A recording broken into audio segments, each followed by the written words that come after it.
Movies on video cassette. Welcome to Strange Glow Video. Guys, I'm eating junk and watching rubbish. We're oozing with VHS, horror, nostalgia, and more. New Better Block Glow in the Dark. After it drops some videotape, you can get a glow-in-the-dark hand puppet from the movie Casper.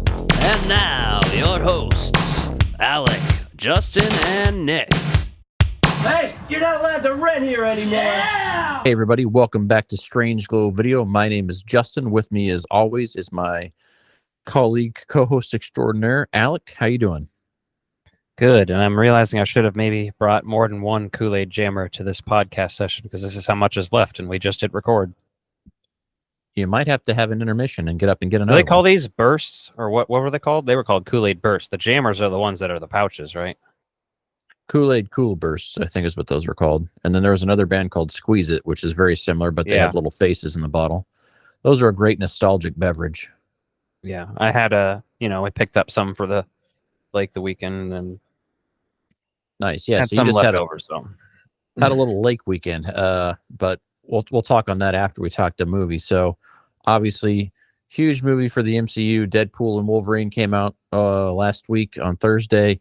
You saw like a very early screening. I didn't go until Sunday after work, but huge movie in the MCU, kind of a return to form, hopefully, for what's to come. I think they've had enough issues there, and I saw that you made a real derogatory video of that Wolverine mouth. Some funny posts.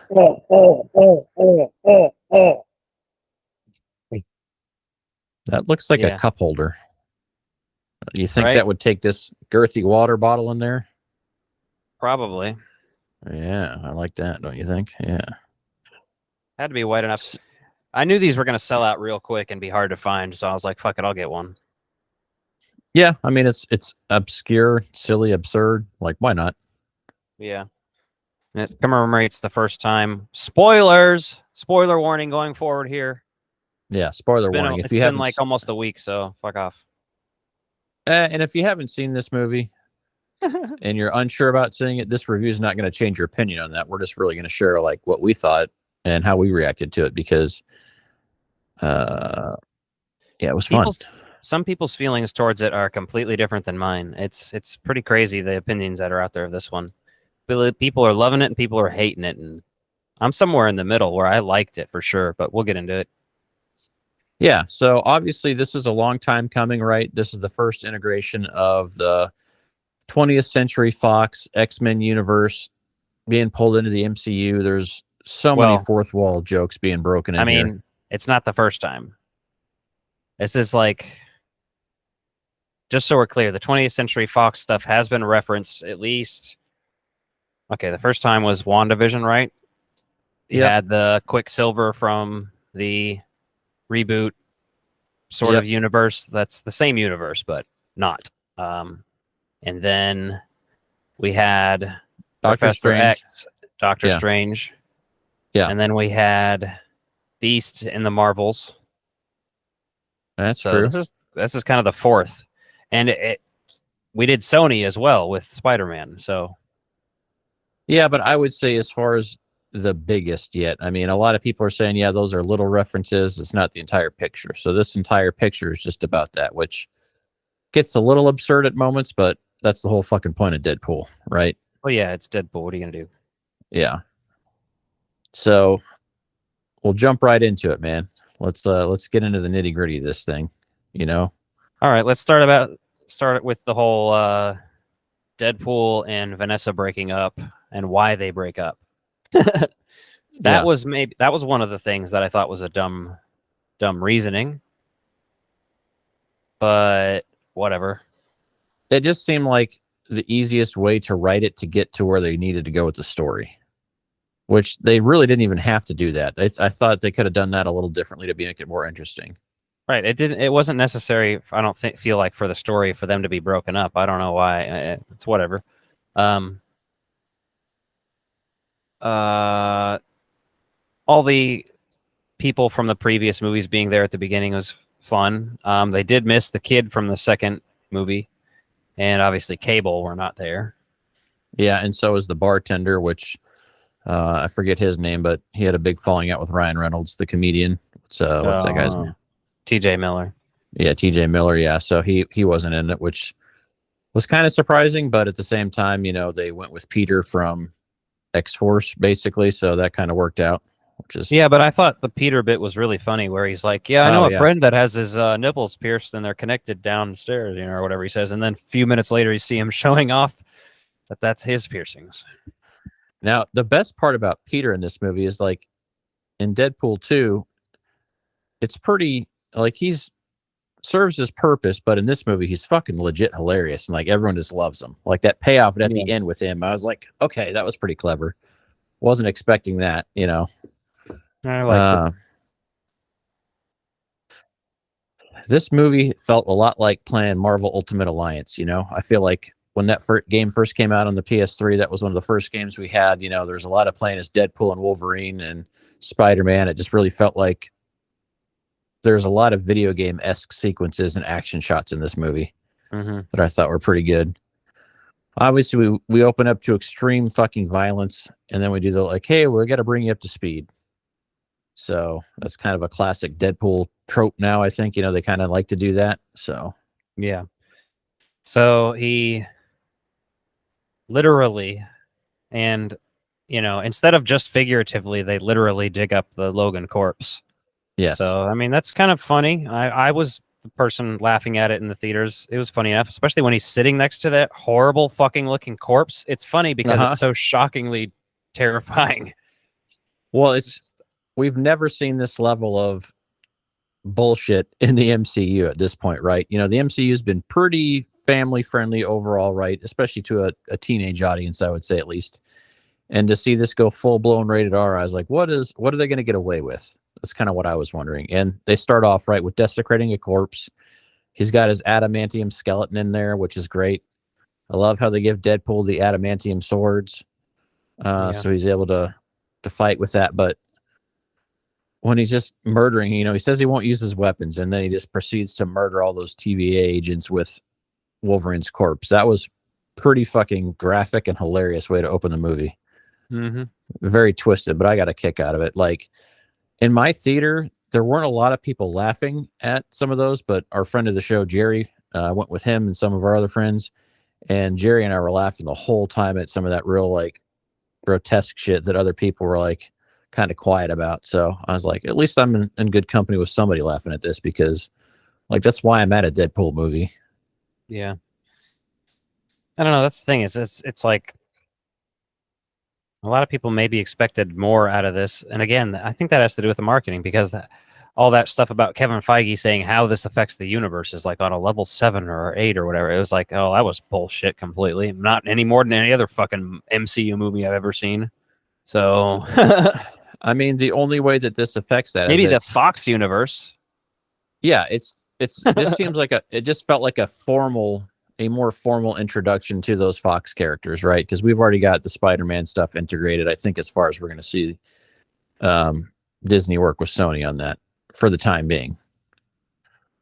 Now, this had some great fucking cameos in it throughout. Lots of fucking Easter eggs. Well, let's talk about those, because first up is Jon Favreau as Happy Hogan, right? Mm-hmm.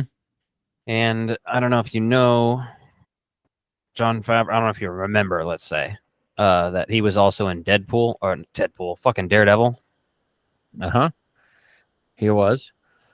So I love how this movie acknowledges a lot of that bullshit, especially in the end credits, because let's just go down the list of characters that have portrayed more than one person in this movie, right? And obviously heavy spoilers still, but we all know that Chris Evans, Captain America, started off as playing Johnny Storm in the early 2000s Fantastic Four movies, right? They did 2 of those. He played him in both. Moved on from that. Now, the next Johnny Storm that they cast, Michael B. Jordan, played Killmonger, and arguably they both went on to do much better acting and much better characters in the next films they did for Marvel characters, which is pretty surprising. But then you can't discount Ryan Reynolds either, right? He was in Blade 3. Mm-hmm. And so he was already there himself, which is just hilarious. And then all these other kind of characters that show up too. There's a few others, trying to think of who they were. Do you remember any off the top of your head? Of what? Just other cameos or specific cameos? Other actors that have portrayed more than one different Marvel character. Oh, I'm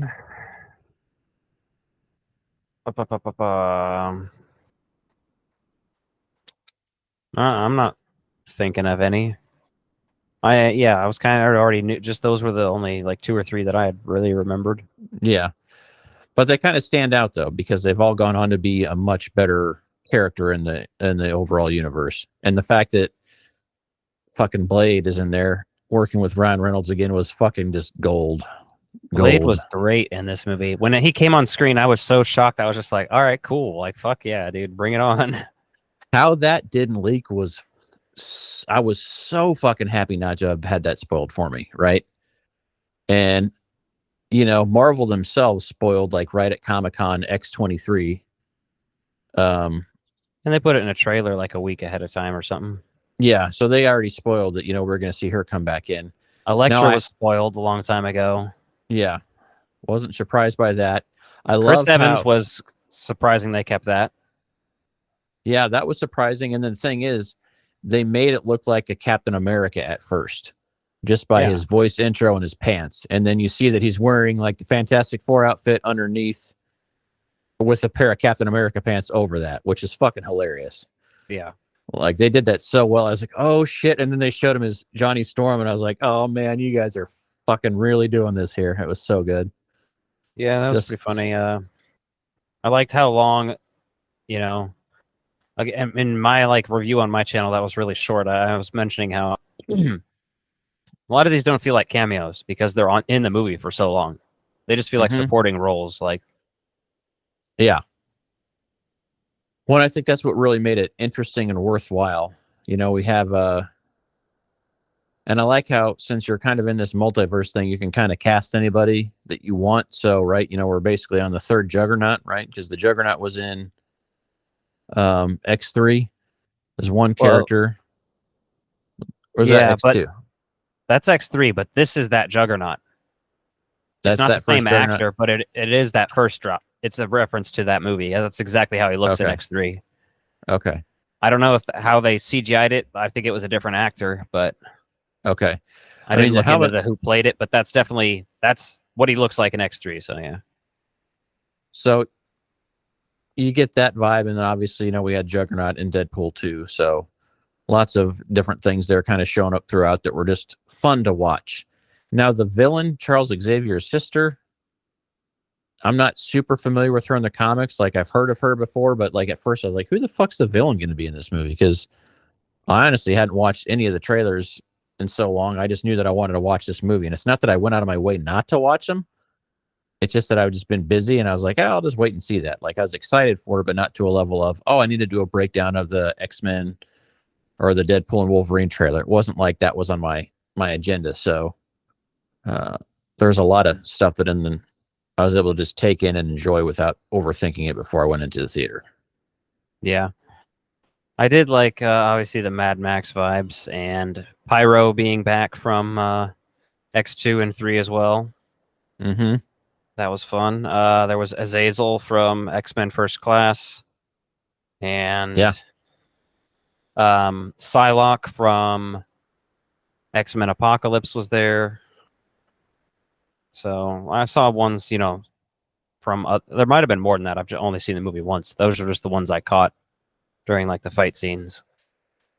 Yeah, there's a ton of characters in there, and I love how like they're all dying off, and then we saw that I don't know what that entity, the world eater in there that's floating around is, but they feed it to survive. I like how they brought that back. So one thing I was kind of surprised about while watching this movie is how heavily focused it was just on the 20th Century Fox universe, right? Because it didn't really feel like it played too heavy on the MCU as it stands. Most of the characters and cameos were from that other world, and we're just basically bringing them into here and just having fun with stuff. Like if this movie didn't take itself too serious, like to me, honestly, this doesn't really change anything as far as the overall MCU, just as far as my take on watching it, right? It could not have happened at all, and you're not going to see much difference down the road. But it's a fun movie, and it's hilarious. There's so many fucking jokes in there. Well, it depends on how far you reach to how Yeah. much it affects the universe. Because if you really want to look into it, then you could say the whole anchor being thing is important, right? So that could be important going forward, and that could have essentially, they're going to say that was Iron Man, right? So,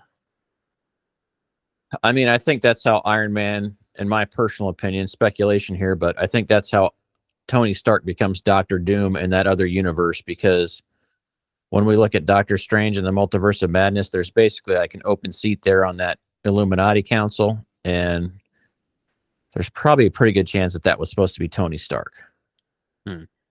And so if you look at it that way, then yeah, that Tony Stark being the anchor there in that universe. But that's the concept, right? And that's not necessarily. well, that's like if you're looking into it and you're reading into things more than just as what's on screen, too. You have to apply what they said on screen to speculate about the future, which is, I don't know. That's the first time they've really done that, but I think it was also interesting to see where they're coming from now. I thought Hugh Jackman did great in this. Oh, right? Yeah. He was always good. Ryan Reynolds is hilarious. What'd you think of the mask? The Wolverine mask at the end. I loved it, man. I just wish they'd had it throughout more of the movie instead of just that final action sequence. Yeah, I mean, I can agree with that. I know why they didn't, because, you know, it's kind of his thing. But when they did put it on, I've seen people complaining that it looks too CGI, but it's just the eyes that are CGI. He was wearing a real fucking mask. Yeah, and those eyes are like that on a lot of the characters. Like, look at Spider-Man. Well, look at Deadpool. They just look like that. So they're just smaller eyes. They're not like obnoxiously large. So yeah, it's a little more noticeable. But honestly, I didn't even think about that in the movie when I watched it at all. It didn't occur to me at once. You know, I'd seen other people complain about it, but it didn't bother me at all. No, I thought it looked sick. Yeah, it was great. Like when he finally pulls that thing over, like that's what I'm talking about. And that whole bus sequence where they go through the bus and they're killing all the other Deadpools, that just literally felt like it was straight out of a video game, an old school side scroller game. It felt like Maximum Carnage or Spider-Man and the X-Men, those type of video games, or the X-Men arcade game, like where you're just going through and just fucking destroying things. It was great. Mm-hmm. And then, we didn't talk about Channing Tatum yet. No, that was pretty fucking cool. It was cool and bad at the same time on purpose. That's why it was so awesome. Like his outfit looked like the best possible cosplay of Gambit. Yes, but it still looked goofy as fuck. The way, you know, just because the way they did that, the way they did the neck and the headpiece on that, it looked like the Batman cowl where he couldn't fucking turn his head, and it looked like really gimmicky that way on purpose. Like it seemed cheesy. I think they did it on purpose. That's what I'm saying. Like it's he's supposed to be kind of stupid and goofy, and it works pretty well. He pulled that accent off very well, but I think he's from Louisiana originally, so I think he'd been around that. But when he was talking, you're just like, Jesus, I can't understand this guy. But he did it and fucking nailed it. Like it was just absurd, but it was fun. But yeah, seeing him make his debut finally was pretty awesome. Seeing Blade come back, because right, we all know that the Blade movie's been pushed back and it's been pushed back, and like I think now they're saying 26, possibly. Well, speaking of that, the guy who they cast as Blade is already in the MCU. Oh, he was the other character I was talking about. Yeah, the new Blade was. He was in the Luke Cage series. So yeah, very fascinating stuff. But there's some good jokes in there that I'm surprised they let him get away with. But at the same time, if you're gonna have a rated R Deadpool movie, just go with it, right? I loved all the cocaine jokes. Like, yeah, we can't do cocaine in here anymore. Yeah, that was pretty good. The real reason people don't do cocaine anymore is because there could be fentanyl in it. Let's be real. You don't know what you're getting anymore. Can't get that at a dispensary. So, and then I think my favorite joke in there was about the Scoutmasters. Highly offensive. I think, didn't he he's referenced that before. That's a reference to the first Deadpool. I think Yeah, I he think so. grabbed Colossus's dick and he said, "Scoutmaster Kevin." Yeah, Colossus was did they show him at Yeah, the he's in the. house? Yeah, Yeah, he had one or two lines, nothing crazy.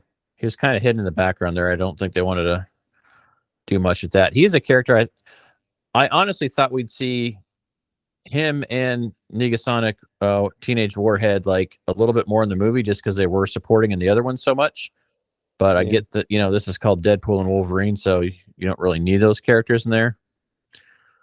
But I am curious, like, do those characters carry over now? Right? Are we going to see Channing Tatum come back as Gambit here in the MCU proper? I don't think so, I mean, I think but it's like you never know. well, it's so interesting because right, we saw um Mr. Fantastic and Doctor Strange, right? And then obviously he didn't get to carry that role over. That's gone on to Pedro Pascal for the movie, which I've heard is going to be a period piece set in the past. Yeah, it's set in the '60s, a retro future '60s, so it's Yeah. like a different universe, also. Yeah.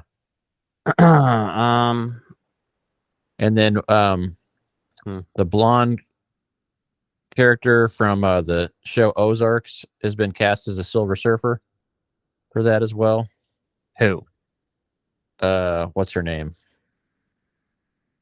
I forget the actor's name. You know who that is, though. You've seen Ozarks, haven't you? Or I've Ozark? seen it several times. Oh, Julia Garner? Hell yeah, Yeah. dude. Yeah, she's going to be a Silver Surfer. And then obviously at San Diego Comic-Con, they teased Galactus there with a laser light show they did, which I think kind of makes sense. But if you're in multi-universes, we could see Galactus come up more than once. So I may or may not have seen the footage from. I watched the entire Marvel panel. I don't know if you did. I have not seen it yet. I found footage of the whole like hour-long panel where they talked about Captain America, then they talked about Thunderbolts, and they talked about they talked about Deadpool and Wolverine first, and then they last up talk about all that shit and brought Robert Downey Jr. out. But they also talked about Fantastic Four and showed a small clip which wasn't in the video. So I was curious, and I know some jackass uploaded it to YouTube, so I found it. Yeah. And yeah, there was a very like 2-second clip of Galactus in it. Nice. Okay. Well, I mean, I think there's a lot of stuff coming right up right into these next phases, right? And so obviously Avengers Doomsday is the next title. So I think there's a lot of stuff in Deadpool that's going to set up to those things, but not like a crazy direct connection. To your point, the anchor character through a timeline, I think, is going to be Robert Downey Jr.'s Tony Stark, Iron Man. And then they try to replace him with a Tony Stark from a different universe, and it's fucking Doom Stark. Yep. Well, the other piece to that puzzle, though, is that after the second Marvel Civil War, Doctor Doom became Iron Man and took on the mantle of Iron Man. So there's obviously, I don't think that's going to be the main Doctor Doom that we see as far as the 616 Earth. So, yeah, we'll see what happens with that. It'll be interesting if there's an actual Doctor Doom in the first Fantastic Four movie that they just haven't revealed, or if he is going to be in that, or just if because they didn't imply that he would be in Fantastic Four. They implied that he's popping up in Doomsday. So, yeah, and we honestly don't know because that's another, to your point, that's another universe that they're going to introduce them in. So, but I wonder what that's going to look like to keep them as the characters in the main Marvel canon, because from what I understand, after all this and after Secret Wars, they're trying to kind of condense things back down away from the multiverse just because it's been going on for a little while now. And to be honest with you, it's an awful lot. And there's just an absurd amount of shit you can do with it. So you can do too much with the storytelling if you don't want to streamline it. yeah. What did you think? So with the villain, And I forget the character's name just because, like I said, I'm not super familiar with it, but Charles Xavier's sister, right, being the villain, kind of going through her role and then trying to uh Cassandra Nova. I yeah. googled it, but it's Cassandra Nova. Yeah, so Cassandra Nova, right? You see her go through this thing where she was obviously taken away, and then she obviously has some level of connection and wanting to be important. And, they have that real cheesy dialogue, and it's not cheesy. I mean, it's just a heart to heart talk between her and Wolverine's just kind of an asshole. So, Yeah. and then So yeah, according to Wikipedia, the character first appeared in New X-Men July 2001. So relatively new in the longscape of comic books, yeah. Yeah, which I think the MCU has done an interesting job of doing, like the Ultimate line of Marvel comics, where they introduced lots of new characters and modified a lot of the origin stories, and then even more newer characters from the main continuity, like Ironheart and some of these characters. They've done a good job of integrating all those. Yeah. The end of this movie was really cool to see Deadpool and Wolverine team up. Like, oh, that'll kill one of you. Deadpool tries to sacrifice himself. They almost make you think for a minute they're going to kill off both of these characters, which, I mean, granted, we know there's a multiverse, so we could see these characters from the other multiverse or the regular Earth 616 come in. The biggest thing I've seen people wigging out about over online, though, is people bitching about that Logan takes place in the future after the regular continuity there, and this retcons that. But I'm like, how do we know that that's not just a slightly different universe as well, right? There's infinite universe timelines and all that. So, yeah. But then X-23 is from that universe too, and then winds up in, well, presumably they don't ever spell that out for you, but it's implied.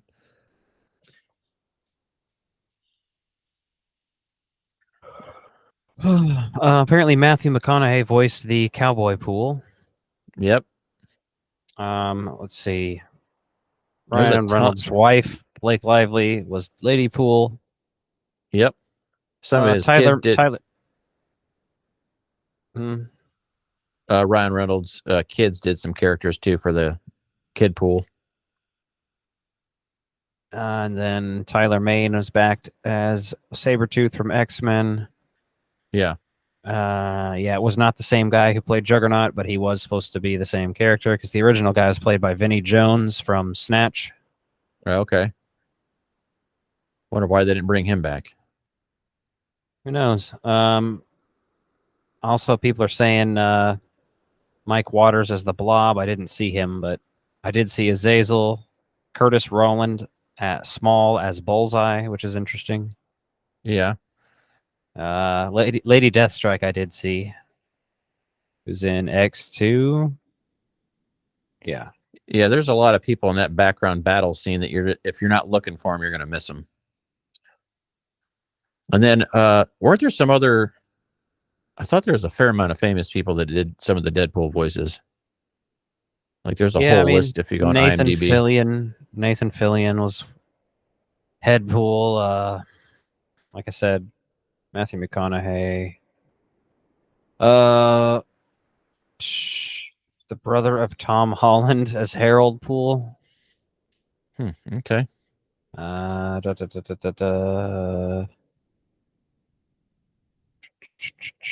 Chris Hemsworth, archival footage where they just laid him over Loki. Oh, Deadpool over him there, yeah. Henry Cavill, we didn't talk about that. That was interesting. Oh, yeah, he played one of the Wolverine variants, which those Wolverine variants were dope. One of them was from the alternate universe where he has like longer hair and shit too. Yeah. And then where he's on the X fucking crucifix, essentially. What my favorite one was where they had him comic accurate short. And like he's like, what? He's too little or something. Like just oh man. I like how they acknowledge that. They took so many of the fan comments in there, and the writing on the jokes was great. I think that's what really made this movie fun. Some of the other writing was like, okay, story wise, it was like I didn't really hate any of it, but I liked it, but I laughed a lot, which to me goes a long way for a movie like this. That's what I'm looking to do at a Deadpool movie. Yeah, pretty much. Even when, like, that's the thing. When there's boring story stuff going on, like with Cassandra Nova, that you're just like, all right, let's get it on with. Deadpool is there to say some shit that makes it worth being there for. Yeah. So Yeah, and there's so much exposition in this movie, and like just listening to Deadpool fucking go on and be an asshole and break the fourth wall repeatedly was great. So it really made it worth it. yeah, a lot of people I think were complaining about that too, like just saying that it was really annoying. Deadpool just wouldn't shut up, and it's like, dude, have you watched these movies? Like, That's the Deadpool character. Or not even I'm watch not- the movies, but like play any of I'm the not games even- with him too. I'm not saying you gotta like the character or the movies or anything. If it's not for you, it's not for you. But damn, I wouldn't go see this movie if I hadn't liked the previous two. Yeah, that's for sure, right? Because Hugh Jackman, he's not going to talk a lot in this. As Wolverine, he's been a pretty quiet character for the most part, right? Only coming in with comments here and there. Did think the alcoholic thing was pretty interesting for him. They went that angle, like where he had tragedy for his thing, which kind of makes sense. But they're like, "You're the worst Wolverine." And Did he I'm like, smoke a cigar in this one? Or did There is Disney one point- know that? There was at one point in time where I think he had a cigar stub, like a real short stub in his mouth. It looked like, but I don't recall seeing any smoke coming out of it. I think he was just chewing it. The Fox So- ones, I genuinely remember him having one sometimes. So Yeah, yeah. I watched Days of Future Past again recently because that's one of the best ones, and hmm he gets off the plane in the beginning and lights one up. that is one thing that I think that Marvel has been pretty good about with this whole thing is they've basically found a way to retcon all the movies and just basically all say they fall in the same world, even though they're different, but they're just different timelines, right? Different Well, parts of the multiverse. I've seen people talking about how, well, it doesn't make sense. The timeline for this movie doesn't make sense because Deadpool starts out in his universe. If Logan happened in his universe, he's digging up the corpse of Logan. Yeah. But also in Deadpool 2, you see the young X-Men. So Yeah. it's not Patrick Stewart, so it implies that he exists in the other universe because you see cameos from all the other characters. But it's Mhm. Deadpool, and it's not to be taken that seriously. So it's one of those things that I've just seen a lot of people talking about. I don't personally care that much, but Yeah, I that's the also only think that Deadpool has the fucking cable thing, so he can do whatever. I don't know. Yeah, and I did like how, they kind of used that as the TVA was after him because of all the shit he did, but they just kind of like let him roll with that at the end. And overall, it was I'd probably rate it a 7 out of 10. If I went by comedy alone, I'd go 8 out of 10. But it wasn't the worst. It wasn't the best. For a Deadpool movie, it's a lot of fun. But as far as overall MCU, there's some things that were just okay. Yeah.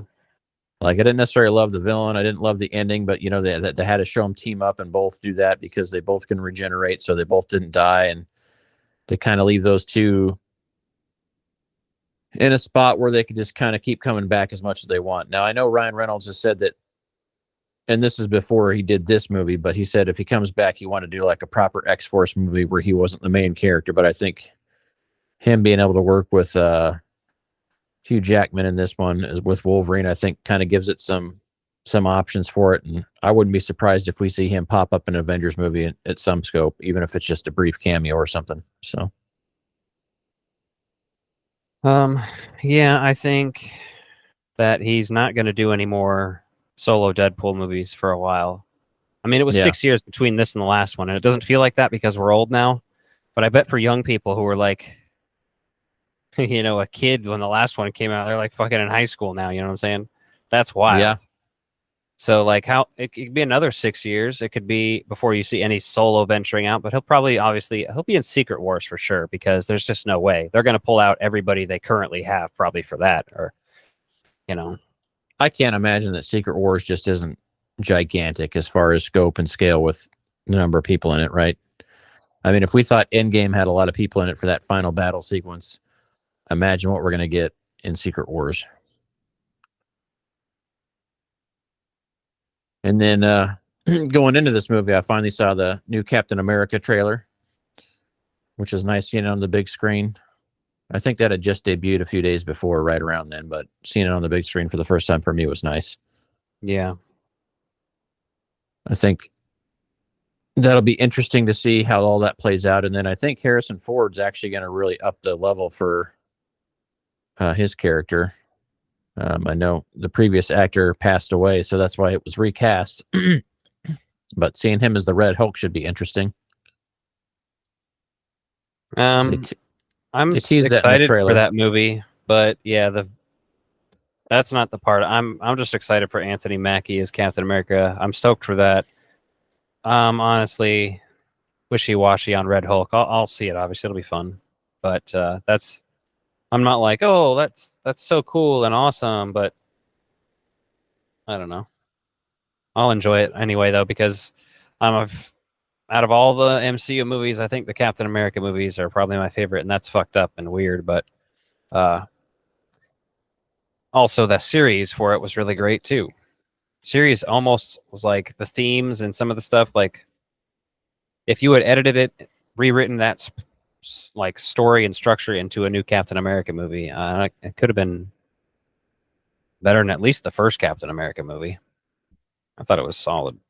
So yeah, and that first Captain America movie is not bad by any means. It's just a period piece, and it has some challenges to overcome. And then by the time you get to the Winter Soldier, like, damn, like that is just a fucking spy movie, basically. So that was really cool. And then Civil War is basically an Avengers movie, so yeah, it's Avengers 2.5. Yeah, so I think there's a lot to come with this. I wouldn't say this movie reignited my love for the MCU. I mean, I've loved it, but I just, after Guardians 3 and some of the TV series that haven't been such huge hits, it's been like, okay, where are we going with this? How are we going to wrap up some of these lines? Because it felt like we just kept growing without any kind of way to kind of bring it all back together, which is what traditionally Marvel's done so well, is they've had so much going on, but they've been able to bring it together. So, well, it's like, yeah, they were just putting out so much for a minute that it was like, shit, dude. Well, it's like, I think they realize that people take a little bit less, just if it's well thought out, well written, well presented, right? And it's a package. I hope they still do some series every now and again, but I don't want them to do like they did before, where, the series are kind of separate from everything else. But obviously we got the new Daredevil series coming out soon too. I hope we see more Spider-Man in there, because, Kingpin's a huge Spider-Man villain as well. So I'd kind of like to see that as a point where, but I think after the last Spider-Man movie, we're finally at a point where we can see Spider-Man be a street-level hero, kind of like how he is in a lot of the comics, where he's out there doing his thing. Yeah, I don't know. I wonder what they're cooking up with that shit, because they keep expanding this like extended Spider-Man universe, and it's like it's a Spider-Man-less universe. Who gives a fuck? Well, I mean, I think Sony realized after the success of the last one that they're like, oh, we could still make these movies with these characters. And so there's a ton of speculation that Andrew Garfield's Spider-Man's going to show up and be in the Venom movie, but they've also called that The Last Dance now. So who the fuck knows, man? I don't know. I mean, it's just somebody hire. We saw fucking Doctor Strange in the Multiverse of Madness. Just give Sam Raimi another Spider-Man job. Just give him Spider-Man 4. Do it with Toby. Fuck it. I'm here for it. Yeah, now that you've got that, you still have the option to do that. And then we'd have an older Spider-Man that's got some different shit to go through, right? That's what I'm saying. It's a whole different type of vibe now. It's you haven't done that yet. So yeah. Spider-Man with kids and married to Mary Jane, like there's all that kind of shit there, that grown-up Spider-Man shit that we've never seen before, right? It's always like, hey, here's a young Spider-Man, here's a young Spider-Man, here's a young Spider-Man. Like, you did Venom, he did the multiverse. You can put some weird shit in there, like the Ben Riley and Kane story. Yeah. The Scarlet Spider story, the Clone Saga. Yeah. Like, we haven't even talked about the Clone Saga shit that they haven't ever really touched on yet. And that, like, that's a whole fucking untapped universe right there. Yeah. Or the fact that they weren't just like, hey, let's do Maximum Carnage. Like, Sony could easily do Maximum Carnage with Andrew Garfield or Tobey Maguire. Yeah. Like, they've got options if they want to do that. I mean, I would love to see them do how, you know, you can't say necessarily Tobey Maguire now because of the way they did Venom in that, but I mean, wasn't the best portrayal of Venom, but you've got options. Or if they do Venom, even within the Sony MCU continuity, right? You could still do that and do a Maximum Carnage. Be interesting. Obviously, there's tons of aliens and shit. I think there's some options for that, but I just don't know how they get there with the rights being divided up like that. Isn't Secret Wars where Spider-Man originally gets the suit as well? The black suit? I'm trying to think. The black suit is when the symbiote comes to Earth under in the traditional canon, because in the Ultimate Marvel Comics universe, Venom is on his own, and Peter Parker never becomes Venom or becomes the Black Spider-Man costume. That's why in the Venom. No, I'm correct. Okay. Hold on. I that's the timeline you're talking about is the one that I'm more familiar with. But I feel like I remember reading, like, that's the 90s version. Yeah. Because J. Jonah Jameson's son is on the spacecraft, at least in the animated series. I forget if he's on there in the comics. Let's see. May 1984 was the first time the black suit appeared. I actually have the reprint of this issue, I think. Oh, that was in my collection. Yeah, I bought that reprint of that when I was a kid. No, I think, well... Isn't that the silver black Spider-Man in the black costume with the kind of a silver background and a circle on the front, I want to say? No, I don't think so. That could be a different one, but I do know the one you're talking about. This one, I think, was a reprint that came with the black costume action figure that I had. Oh, okay. It was packaged with it, I think. Yeah, so the first... During Secret Wars, yeah, Spider-Man had his costume damaged. Released the symbiote, and it covered his body, forming, yeah, during Secret Wars originally. Interesting. Okay.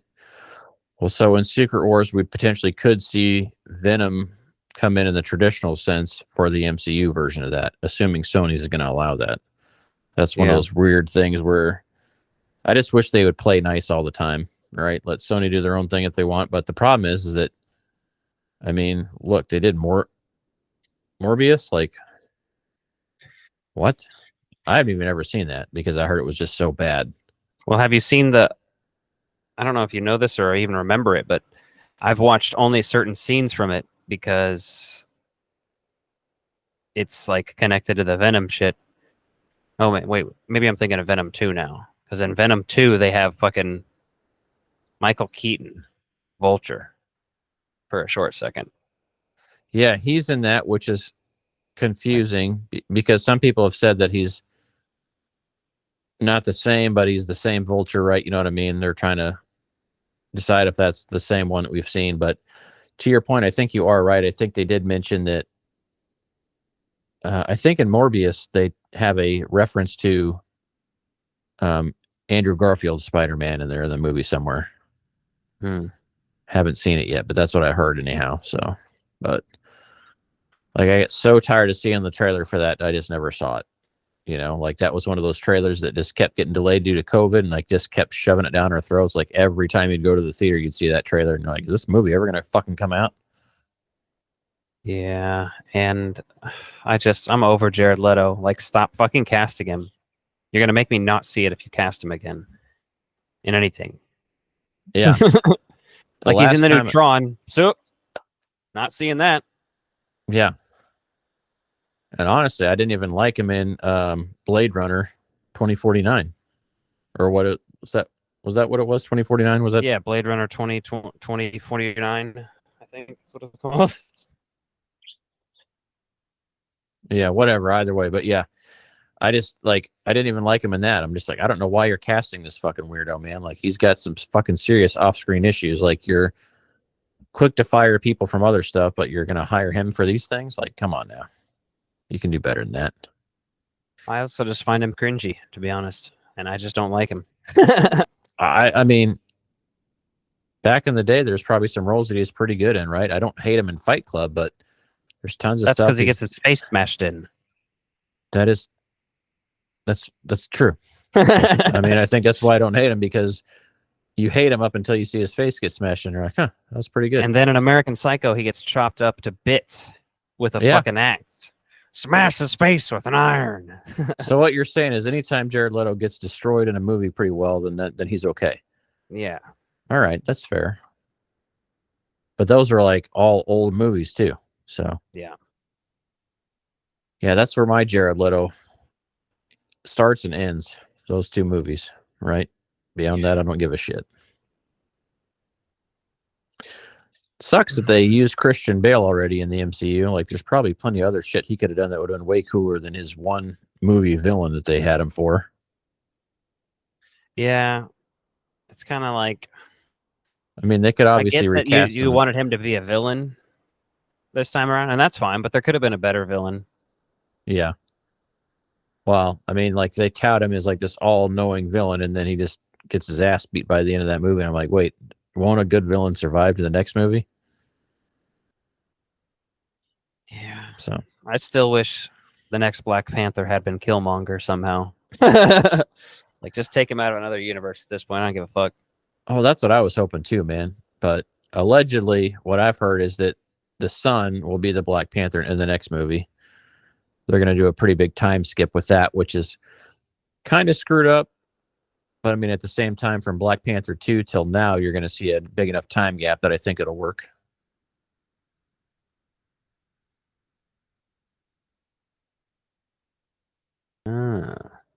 I didn't hear any of that. Yeah, because it froze. Yeah. I was just like hearing every word every now and then. Well, hopefully that recorded smooth. But yeah, Alec froze. But I was just, saying that I've heard that the Black Panther, his son's going to be the next Black Panther, and then the third Black Panther movie is what they'll do. But the problem with that is the timing. Like, they used to be really tight with their timing and timelines, and now I'm just like, so is he going to be a teenager becoming the Black Panther? Because, they already kind of showed that he was several years old between Black Panther and Black Panther 2, the son. And then it just seems like there's some things that are a little bit looser than they used to be as far as the overall MCU, which it doesn't have to be perfect. I don't really want to overthink it, but it is fun when they had it so tightly connected and really well planned out. Yeah. Well, they got to. It's just one of those things now. You just get so much going on with it. Yeah, that it's like, you have to pick and choose what you like at this point. That's what sucks, because I guess I kind of did the first time around, though. It took me a long time to watch. I saw Avengers before I saw Thor, because I just didn't give a fuck.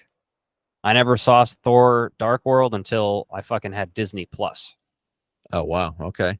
I just didn't give a fuck. So I didn't see the first Thor until right before Thor the Dark World came out, and I watched the first Thor to go see the second one. Early on, right? But I mean, the Iron Man, we saw opening weekend. Yeah. So, I mean, when you think about how long this has been going on now, it's been a while. So, yeah, fucking 16 years. Mm-hmm. Well, I think that kind of wraps this thing up. I mean, it was a fun movie. Wasn't great, but there's a lot of other MCU shit coming together now. So I'm excited for what the future has for it, but I'm not like as hugely invested as I am. And I'm sure by the time we get to Avengers Doomsday and Avengers Secret Wars, I will be, because they'll have everything like leading up to that, making it really good and fun. But for right now, we kind of went through that lull where we had more hours of content in the first 3 phases, and then it slowed down. We went through some other shit, and then we're kind of picking back up here. So, yeah, we'll see what happens with it. I enjoyed the movie enough. X-Men has always been my favorite. It's right up there. Like, my top 3 comic book anythings are going to be X-Men, Spider-Man, Batman. Yeah. I don't know, and usually generally I'll say X-Men's my favorite, but also it's like those three might rotate out depending on what day of the week it is, because Batman's pretty fucking sick too. Not gonna lie. Yeah. I mean, I've always been for movies. It was Batman because those are some of the first successful comic movies that we really had in our lifetime, right? So Batman and Batman Returns really have a special place in my heart. I never read a lot of Batman comics though, but after that, I really got into Spider-Man in the '90s. You know, thanks to Maximum Carnage, the video game, the tie-ins they did with the comic series, and then the whole Clone Saga. All that stuff was a lot of fun for me and really got me into comics back in the day. So, like, Spider-Man's my favorite comic book to read and favorite comic character for the most part. But when you go back and you're looking at series and other things, man, like the X-Men animated series is so good. That's why X-Men 97 is so good. The Spider-Man TV series is good. Hell, even the Iron Man and Fantastic Four series that were on around the same time weren't terrible. Like, they were pretty decent, but they just weren't as iconic or as noticeable, as good as Spider-Man and X-Men were. So, Which I think all of those I think are available on Disney Plus. I've for sure watched obviously X-Men the animated series, but I've also gone through and watched quite a lot of bit of Spider-Man. yeah. Need to finish it though, because they do get crazy with the storylines. Yeah, they actually get after they get through the first two seasons. I think they start bringing a lot of other characters, and they go like almost pretty modern with some of the comics that were going on at the time. So that was pretty cool. So final thought for you, I guess. What would you rate this? You know, I said I'd rate it a 7 out of 10. You know, if it was a comedy movie alone that didn't really matter with the rest of the stuff, I'd say 8 just because I laughed a lot. But overall, I'm going to say 7. I don't know. Yeah, it's either a 3 and a 7 or an 8 for sure. One of those. I don't remember what I rated it on my video. I do a heart rating out of 5, and I don't remember if I gave it 3.5 or 4. But it's definitely one of those. I would say for sure. It's like if it's 4, it's with acknowledging the flaws that it has and just ignoring them for sure. Yeah. I mean, I think for your own sanity, you have to ignore some shit, but that's probably pretty fair. But yeah, I'm pretty stuck on 7 there. I think when I watch it again, that may change a little bit, but I don't see that going down. I don't see it really going up. You know, like I said, I think 8's about as high as it gets, and that's still a damn good score for a movie like that, right? Especially this far into the MCU. Yeah. So, all right. Well, let us know what you thought in the comments below. Like and subscribe if you're not already doing those things, and we'll see you back here soon with the next review.